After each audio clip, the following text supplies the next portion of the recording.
கர்த்தராகிய இயேசுவின் இனிமையுள்ள நாமத்தில் நான் உங்களை வாழ்த்துகிறேன், வரவேற்கிறேன்.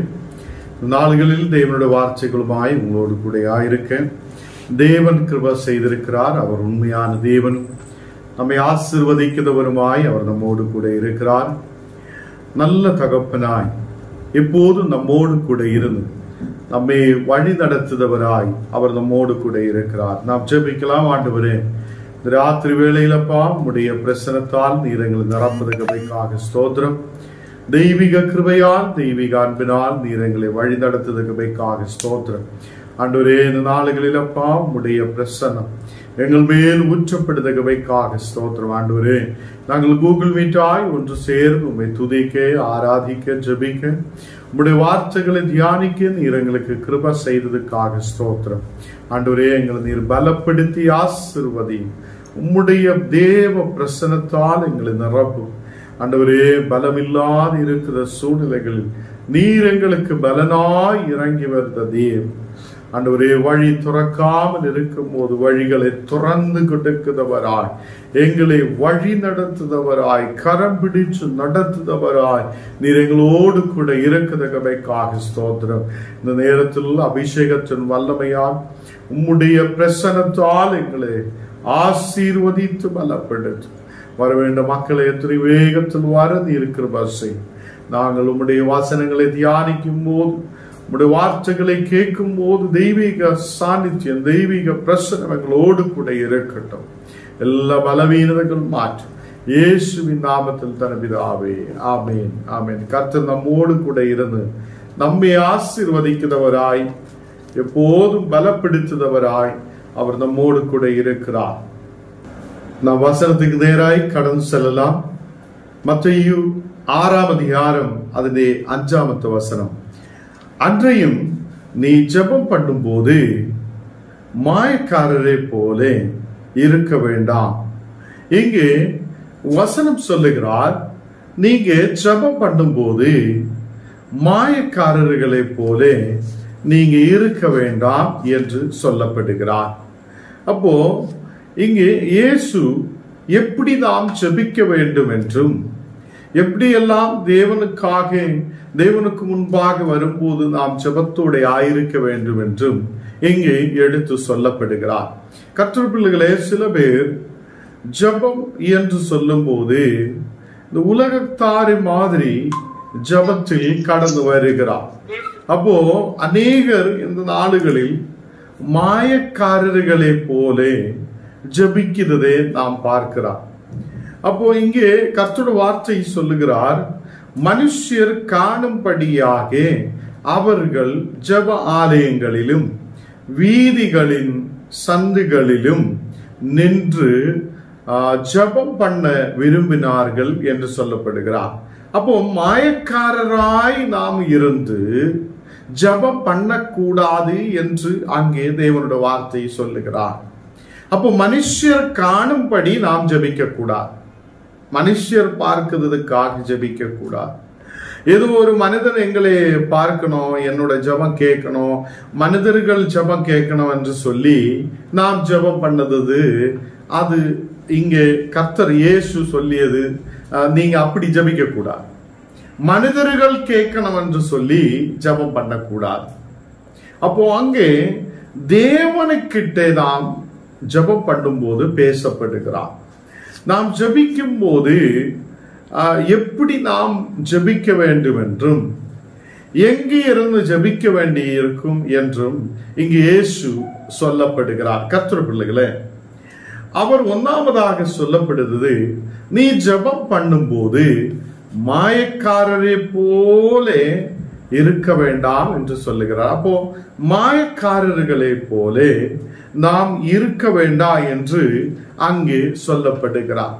அப்போ உண்மை இல்லாத விசுவாசம், அப்ப சில பேர் உண்மை இல்லாத விசுவாசம் வைத்திருக்கும், அவங்களுக்கு பக்தி இல்லாத இருக்கும். இப்ப பக்தி இல்லாதவங்கள் எப்படி ஜெபிக்குதோ அப்படி நாம் இருக்கக்கூடாது என்று இங்கே கர்த்தருடைய வார்த்தை சொல்லப்படுகிறார். அப்போ நாம் எப்படி ஜெபிக்க வேண்டும்? மனுஷர் பார்க்கிறதுக்காக நாம் ஜெபிக்க கூடாது. என்னை மக்கள் பார்க்கணும், മനുഷ്യർ എന്നെ പാർക്കണം, ഞാൻ ജപിക്കുന്നത് അവങ്ങൾ കേൾക്കണം, ഞാൻ ജപിക്കുന്നത് இனியுள்ள மக்கள் கேட்கணும் என்றெல்லாம் சொல்லி நாம் ஜெபம் பண்ணது இங்கே தவறா இருக்கிறார் என்று இங்கே வேதத்தில் நாம் வாசிக்கிறார். இந்த மத்தேயு 6ஆம் அதிகாரத்தில் 5வது வசனத்திலிருந்து அவர் எப்படி ஜெபிக்க வேண்டும் என்றுள்ளது குறித்து தான் சொல்லப்படுகிறார். அப்போ ஏதோ ஒரு மனிதன் கேட்கிறதுக்காக அல்ல ஏதாவது மக்கள் சில மனிதர்கள் செய்தது மாதிரி ஆலயங்களிலும் வீதிகளின் சந்துகளிலும் எல்லாம் நின்று ஜெபம் பண்ண விரும்புவது மக்களை மாதிரி நாம் இருக்கக்கூடாது. அவர்கள் தங்கள் பலனை அடைந்து அது மெய்யாகவே அவர் சொல்லுகிறார், அவர்கள் தங்களுடைய பலன் அடைந்து தீர்ந்ததென்று மெய்யாகவே உங்களுக்கு சொல்லுகிறேன் என்று சொல்லப்படுகிறார். அப்போ நாம் ஜெபிக்கும் போது என்ன செய்ய வேண்டும் என்று இயேசு சொல்லப்படுகிறார். 6வது வசனம் வாசிக்கும் போது, நீங்கள் ஜெபம் பண்ணும் போது உன் அறை வீட்டுக்குள் பிரவேசித்து உன் கதகை பூட்டி அந்தரங்கத்தில் இருக்குத உன் பிதாவை நோக்கி ஜெபம் பண்ணு என்று சொல்லப்படுகிறார். அப்போ நாம் ஜெபிக்கும் போது எப்படி ஜெபிக்க வேண்டும் என்று சொல்லப்படுகிறார். நீங்கள் ஜெபம் பண்ணும் போது உன் அறை வீட்டுக்குள் பிரவேசித்து, அப்போ உன்னுடைய வீட்டுக்குள் இருக்குத அறைக்குள்ளே பிரவேசித்து நீ உன்னுடைய வாசல்களை பூட்டி உன்னுடைய கதகுகளை பூட்டி அந்தரங்கத்தில் இருக்குத உன் பிதாவை நோக்கி ஜெபம் பண்ணப்படட்டும். ஹல்லேலூயா. அப்போ இன்னைக்கு ஜெபம் நம்முடைய வாழ்க்கையில் ஜெபம் எப்படி இருக்க வேண்டும்? என்னுடைய வாழ்க்கையில் ஜெபம் ஏதோ மனிதர்கள் கேட்கிறதுக்காக ஜெபிக்கிறது அல்ல. நாம் நம்முடைய வீடுகளுக்குள்ளே இருக்குதா அறைகளை நாம் பிரவேசித்து நம்முடைய கதகுகளை பூட்டி நாம் அந்தரங்கத்தில் இருக்குத உன் பிதாவை நோக்கி ஜெபம் பண்ண, நம்முடைய பிதாவை நோக்கி நாம் ஜெபம் பண்ணட்டும். ஹல்லேலூயா. அப்போ இது இயேசு சொல்லுகிறார். இயேசு உயிரோட இந்த உலகத்தில் ஆயிருக்கும் போது, அவருடைய ஊழியங்கள் செய்யப்படும் போது அவர் எப்படி ஜெபிக்க வேண்டும் என்று நம்மோடு கற்றுக் கொடுக்கிறார். அப்போ கர்த்தருடைய பிள்ளைகளே, நம்முடைய ஜெபம் மனிதர்கள் பார்க்கிறதுக்காக, நம்மையே மேன்மைப்படுத்துவதற்காக, நம்ம உயர்த்துவதற்காக, மனிதர்களை உயர்த்துவதற்காக நம்முடைய ஜெபம் இருக்கக்கூடாது. நம்முடைய ஜெபம் பிதாவை நோக்கி நாம் ஜெபிக்கப்படட்டும். பிதாவை நோக்கி ஜெபிக்கப்படட்டும். அவர்தான் நம்முடைய கண்மலையும் நமக்கு கேடகவும் நமக்கு அதை உதவியுமாய் இருக்கிறவர்.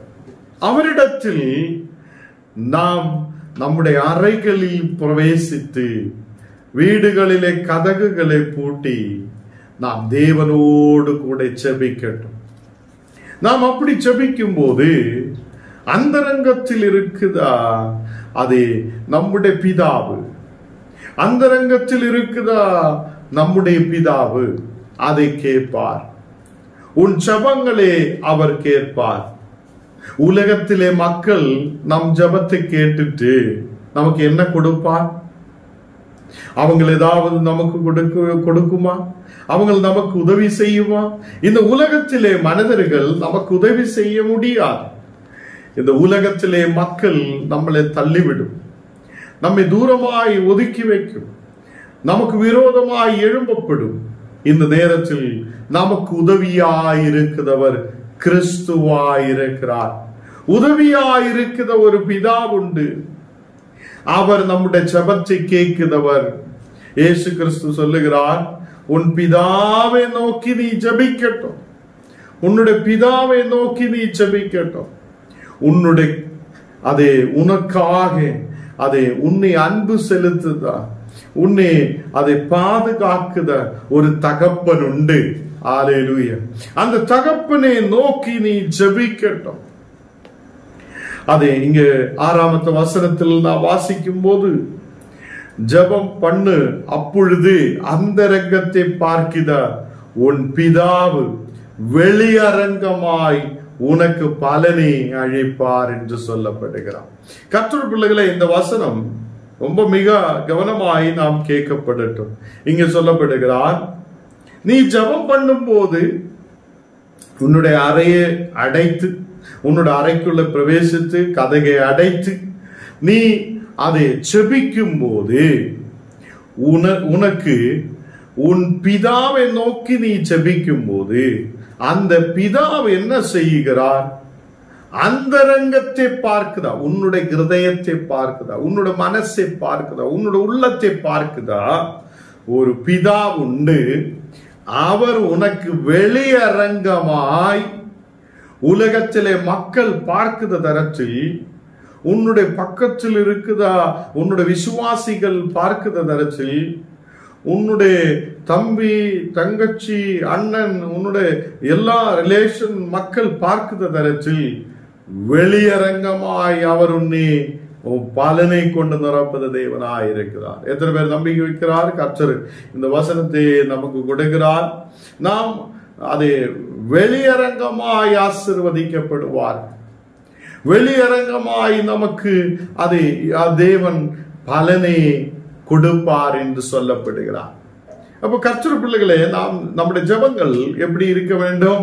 அதிகாலையில எழும்பி ஒரு பெரிய மைக்கு போட்டு ஒரு பெரிய மக்களுக்கு தூங்க விடாத, மக்களை கஷ்டப்படுத்தி அப்படியே ஜெபிச்சா ஜெபம் ஆகாது. உன்னுடைய ஜெபம் பிதாவை நோக்கி ஜெபிக்கட்டும். அதிகாலையில எழும்பி உன்னுடைய அறைக்குள் பிரவேசித்து உன்னுடைய கதகை மூடணும். அப்போ நம்ம வீட்டுக்கெல்லாம் கதகை இருக்கணும், நம்ம வீட்டுக்கு கதகை இருக்கணும். அப்போ ஆண்டவர் சொல்லுகிறார், உன்னுடைய கதகை பூட்டி உள்ள இருந்து நம்ம ஜெபிக்கும் போது யாரை நோக்கி ஜெபிக்கணும்? பிதாவை நோக்கி ஜெபிக்கும் போது அவர் உன்னை வெளியரங்கமாய் ஆசீர்வதிப்பார், அவர் உன்னை வெளியரங்கமாய் உனக்கு பலனை அழிப்பார் என்று சொல்லப்படுகிறார். அப்போ கர்த்தருடைய பிள்ளைகளே, இங்கே நமக்கு பார்க்கும்போது நம்முடைய அந்தரங்கத்தை பார்க்குத ஒரு தேவன், நம்முடைய உள்ளத்தை பார்க்குத ஒரு தேவன். அப்ப உள்ளத்தில நினைவுகளை அறிந்து ஒரு தகப்பன் தன் பிள்ளைக்கு கொடுக்கிறது போல, தன் தகப்பன் பிள்ளைகளே அதை கவனிக்கிறது போல கர்த்தர் உன்னையும் கவனிப்பார், உனக்கும் பலனை அழிப்பார் என்று கர்த்தர் சொல்லுகிறார். அல்லேலூயா. அப்போ இந்த நாளுகளில் ஜெபம் பண்ணும்போது நாம் மாயக்காரர்களை போல நாம் இருக்க கூடாது என்று கர்த்தர் சொல்லுகிறார். ஜெபம் பண்ணும்போது ஏதோ மக்களை சும்மாவே நம்ம ஏமாத்தி விடுறதுக்காக ஜெபிக்கிற மாதிரி இருக்கக்கூடாது. கர்த்தருடைய வல்லமையால், அவருடைய கிருபையால், அவருடைய ஆசீர்வாதத்தால் நாம் வல்லமையோடு ஜெபிக்கிற மக்களாயிருக்கும். நம்முடைய தேவைகளை நாம் தேவனோடு சொல்லும் போது நாம் நம்முடைய வீட்டுக்குள்ளே அறைக்குள்ளே பிரவேசித்து கதகுகளை மூடி நாம் அந்தரங்கத்தில் இருக்கிற நம்முடைய பிதாவினை நோக்கி நாம் நம்முடைய ஜெபங்களை ஏறெடுக்கட்டும். அவர் வெளியரங்கமாய் உன்னை ஆசீர்வதிப்பார், அவர் வெளியரங்கமாய் உன்னை ஆசீர்வதிப்பார். அவர் உனக்கு தக்கதான பலனை வெளியரங்கமாய் அவர் கொடுப்பார். ஏதோ யாருக்கும் தெரியாமலே கொடுப்பார் என்றல்ல, எல்லாருக்கும் தெரிந்து உன்னை ஆசீர்வதிப்பார் என்று சொல்லப்படுகிறார். அல்லேலூயா. அப்போ மத்தேயு 6ஆம் அதிகாரம் 7ஆம் வசனத்தில் நான் வாசிக்கும் போது, அன்றையும் நீங்கள் ஜெபம் பண்ணும் போது அஞ்ஞானிகளே போல வீண் வார்த்தைகளே அளப்பாதீங்கள் என்று சொல்லப்படுகிறார். சில பேர் என்ன ஜெபிக்கும் போது சொல்லும், அஞ்ஞானிகளை போல, ஞானம் இல்லாதவரை போல சில பேர் ஜெபிக்கும். அப்போ நீங்க ஜெபம் பண்ணும் போது அஞ்ஞானிகளை போல வீண் வார்த்தைகளை சொல்லி நீங்க வீண் வார்த்தைகளை அளப்பாதீங்கள் என்று சொல்லப்படுகிறார். கர்த்தருடைய பிள்ளைகளே, அப்போ நாம் ஞானம் இல்லாதவரை போல வீண் வார்த்தைகள் சொல்லி ஜெபிக்க கூடாது. அல்லேலூயா. அப்போ இங்க நமக்கு பார்க்க முடிகிறது, நாம் ஞானமில்லாதவரை போல வீண் வார்த்தைகளை சொல்லி ஜெபிக்கிற மக்களாய் மாற்றப்படக்கூடாது. அப்போ ஜெபம் பண்ணும்போது நம்முடைய வாயிலிருந்து வீண் வார்த்தைகள் வரக்கூடாது. அப்ப சில பேர் ஜெபிக்கும் போது, ஆண்டவரே நீர் எனக்கு எதுக்கு கொடுத்தில்ல, நீர் எனக்கு அதை எதுக்கு தந்தில்ல, நீ அது தராத்ததுனால நான் சபைக்கு வர மாட்டேன், நான் சபைக்கு போக மாட்டேன், நான் அப்படி போக மாட்டேன், நான் இப்படி போக மாட்டேன், நீ எனக்கு எதுவும் தருதில்லையே என்று சொல்லி நாம் கர்த்தருக்கு முன்பாக ஜெபிக்கிறது அது ஒரு வீண் வார்த்தையாயிருக்கு. அது ஞானம் இல்லாத மக்கள் ஜெபிக்கிற மாதிரி இருக்கிறார்.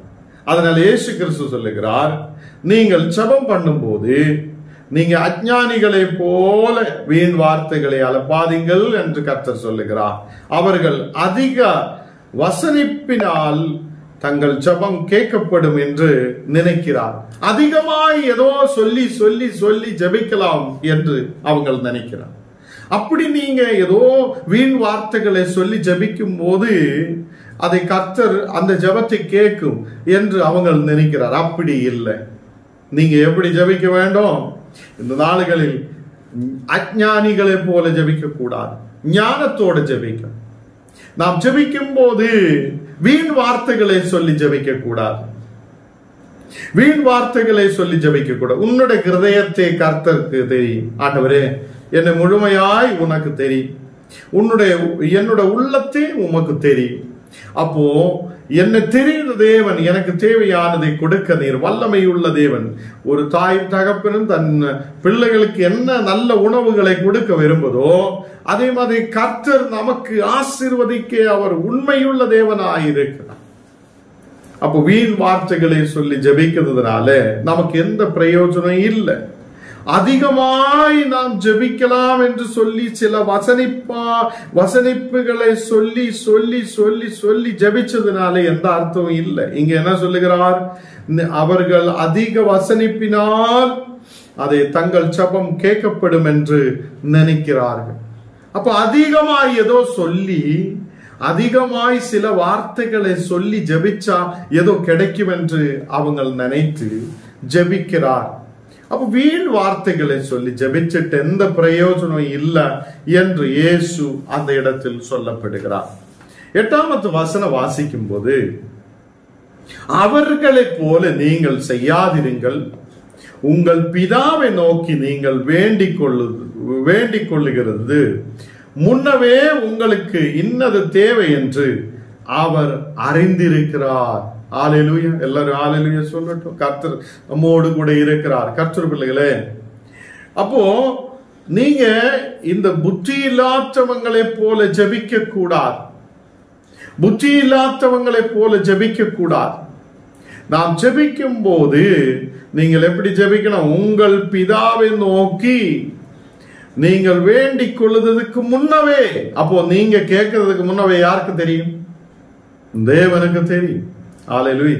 நம்ம நினைக்கும், ஐயோ நான் சொல்லியாதான் கர்த்தருக்கு தெரியும். அப்படி இல்லை. இங்க இயேசு சொல்லுகிறார், நீங்க வேண்டிக் கொள்ளுறதுக்கு முன்னவே, நீங்க ஆலயத்துக்குள்ள வந்தோ, நீங்க உங்களோட அறைக்குள்ள பிரவேசித்து கதவு மூடும் போதே கர்த்தருக்கு தெரியும் நீங்க என்ன கேட்க போகிறார். அப்போ ஆண்டவருக்கு முன்னவே தெரியும். ஆண்டவர் சொல்லுகிறார், இயேசு சொல்லுகிறார், நீங்க வேண்டிக் கொள்ளுறதுக்கு முன்னவே உன்னுடைய தேவை இன்னதென்று அவர் அறிகிறார். அவர் அறிகிறார். ஹல்லேலூயா. அப்ப நம்முடைய தேவைகளை கர்த்தர் அறிகிறார். 9வது வசனத்தில் கர்த்தர் சொல்லுகிறார், நீங்கள் ஜெபம் பண்ண வேண்டிய விதமாவது. இயேசு அங்கே ஜெபம் பண்ண வேண்ட ஒரு விதத்தை சொல்லுகிறார். ஹல்லேலூயா. அப்போ இயேசு எப்படி ஜெபிக்க வேண்டும்? அப்ப அவர் சொல்லுகிறார், நீங்க ஜெபம் பண்ணப்படும் போது நீங்க எப்படி ஜெபிக்க வேண்டும்? முதலாவதாக கர்த்தர் சொல்லுகிறார், பரமண்டலங்களில் இருக்குதா எங்கள் பிதாவே. இயேசு மக்களுக்கு ஜெபிக்க கற்றுக் கொடுக்கிறார். அப்ப எப்படி ஜெபிக்க வேண்டும் சொல்லுங்க? பரமண்டலங்களில் இருக்குதா எங்கள் பிதாவே, உம்முடைய நாமம் பரிசுத்தப்படுவதாக. அப்போ பிதாவை உயர்த்தி பேசுகிறார். அவருடைய நாமம் பரிசுத்தமானது என்று சொல்லப்படுகிறார். இயேசு எப்படி ஜெபிக்க வேண்டும் என்று சொல்லப்படுகிறார்? பரமண்டலங்களில் இருக்குதா எங்கள் பிதாவே, உம்முடைய நாமம் பரிசுத்தப்படுவதாக என்று சொல்லப்படுகிறார். அப்போ இங்க 9வது வசனத்தில் இருந்து கர்த்தர் நீங்க எப்படி ஜெபிக்க வேண்டும் என்று கத்துக் கொடுக்கிறார். நீங்க எவ்விதமாய் ஜெபிக்க வேண்டும், என்னென்ன வார்த்தைகள் சொல்ல வேண்டும், உங்களுடைய ஜெபத்தில் என்ன இருக்க வேண்டும் என்று கர்த்தர் கற்றுக் கொடுக்கிறார். வீணான வார்த்தைகள் உங்கள் வாயில் வரக்கூடாது. வீணான வார்த்தைகள் அஞ்ஞானிகள் சொல்லுத மாதிரி ஜெபத்தில் சும்மாவே அது இதுன்னு சொல்லக்கூடாது. நீங்க தேவனை துதித்து, கர்த்தரை ஆராதித்து, தேவனுடைய நாமத்தை உயர்த்தி, கர்த்தர் பரிசுத்தர் என்று அறிந்து, அவர் நம்முடைய பிதாவென்று அறிந்து அவருக்கு முன்னாடி கடந்து செல்லட்டும். நாம் கேட்கிறதுக்கு முன்னாவே, நாம் வேண்டிக் கொள்வதற்கு முன்னவே அவர் நம்முடைய தேவைகளை அறிகிற தேவனாயிருக்கிறார், அறிந்து நமக்கு கொடுக்கிறவராயிருக்கிறார் என்று வேதம் சொல்லுகிறார். அதனால ஞான் தேவனுக்கு முன்பாக போகுறதுக்கு முன்பாக, ஞான் கர்த்தருக்கு முன்பாக உட்கார்றதுக்கு முன்னவே ஞான் என்ன கேட்கிறார் என்று கர்த்தர் அறிகிறார் என்று அர்த்தம். அல்லேலூயா. அப்போ நாம் கேட்கிறதுக்கு, வாய் துறக்கிறதுக்கு முன்னவே, போகிறதுக்கு முன்னவே, போய் உட்கார்றதுக்கு முன்னவே, நாம் கேட்கப்படுது முன்னவே கர்த்தர் அறிகிறார். அந்த இயேசு கிறிஸ்து சொல்லுகிறார், நீங்கள் ஜெபம் பண்ண வேண்டிய விதம் இப்படி இருக்கிறார். நான் ஒன்னொன்னா கீழே இனி அந்த ஜெபத்தை குறித்து நாளையிலிருந்து உங்களோடு கூட பேசும். நீங்க தூங்கிட்டு இருந்தா எதுவும் உங்களுக்கு புரியாது. இந்த நாளுகளில் ஜெபம் எப்படி பண்ண வேண்டும் என்று கர்த்தர் சொல்லுகிறது. பரமண்டலங்களில் இருக்குதா, எங்கள் பிதாவே உம்முடைய நாமம் பரிசுத்தப்படுவதாக. இந்த வசனம் நாளையிலிருந்து கர்த்தர் உங்களோடு கூட பேசுவார். இதுக்கு கீழே வருத எல்லா வசனங்களும் நாளையிலிருந்து நாம் ஒன்றொன்றாய் ஆழமாய் இதை தியானிப்பார். கர்த்தர் இந்த நாடுகளில் பெரிய ஆசீர்வாதத்தை கொண்டு நிரப்பி நம்மை வழி நடத்துவார். நாம் ஜெபிக்கலாம். ஆண்டவரே, பரிசுத்த தேவனை, இந்த ராத்திரி வேளையிலப்பா நாங்கள் ஒன்று சேரும் உம்மை துதிக்கவும், உம்மை ஆராதிக்கவும், உம்முடைய வார்த்தைகளை கேட்கவும் நீர் எங்களுக்கு கிருபை செய்ததுக்காக ஸ்தோத்திரம். ஆண்டவரே, உம்முடைய வார்த்தைகள் எங்களுக்கு பலத்தை கொடுக்கிறதா இருக்குது. ஆண்டவரே, இந்த நாளுகளில் ஜெபத்தில் எப்படி முன்னாடி கடந்து செல்ல வேண்டும் என்று, ஜெப வாழ்க்கை எப்படி இருக்க வேண்டும் என்று நீர் எங்களோடு கூட பேசுதகமைக்காக ஸ்தோத்திரம். உம்முடைய வசனத்தால் பலப்பட்டு, ஆவியால் நிரம்பி, தெய்வீக கிருபை உள்ளவராயிருந்து தேவனுடைய ஆசீர்வாதங்களை பெற்றுக்கொள்ள நீர் கிருபை செய்ததுக்காக ஸ்தோத்திரம். இன்னைக்கு வந்திருக்கிற ஒவ்வொரு பிள்ளைகளையும் நீர் தொடும். உமது பிரசன்னம் அவங்களோட மேல் இறங்கி வரட்டும். ஆண்டவரே, அநேக மக்கள் இனியும் இந்த வார்த்தைகளை கேட்க கடந்து வர நீர் கிருபை செய். அநேகரை கூட்டி வருத்ததற்காக ஸ்தோத்திரம். ஒரு பெரிய எழுப்புதல் உண்டாகும். அநேக கிராமங்கள், பட்டணங்களில் கர்த்தரே உமது வார்த்தைகள் கடந்து செல்லப்பட நீர் கிருபை செய்ததுக்காக ஸ்தோத்திரம். அநேகம் மன கஷ்டத்தோட, கவலையோட, வியாதியோட இந்த வசனங்களை கேட்கிற கர்த்தருடைய பிள்ளைகளை உம்முடைய கரத்தில் ஒப்புக்கொண்டிருக்கிறேன். தேவனே, நீர் தொடும். உமது பிரசன்னம் அவங்களோட மேல் இறங்கி வரட்டும். நீர் தொட்டு ஆசீர்வதிக்கிறதுக்காக ஸ்தோத்திரம். உமது பிரசன்னம் இறங்கி வரட்டும். தெய்வீக கிருபை உள்ளவராய் மாற்றப்படட்டும். இயேசுவின் நாமத்தில் தனபிதாவே, ஆமென், ஆமென். கர்த்தர் நம்மை ஆசீர்வதித்து நம்மை வழி நடத்தும்.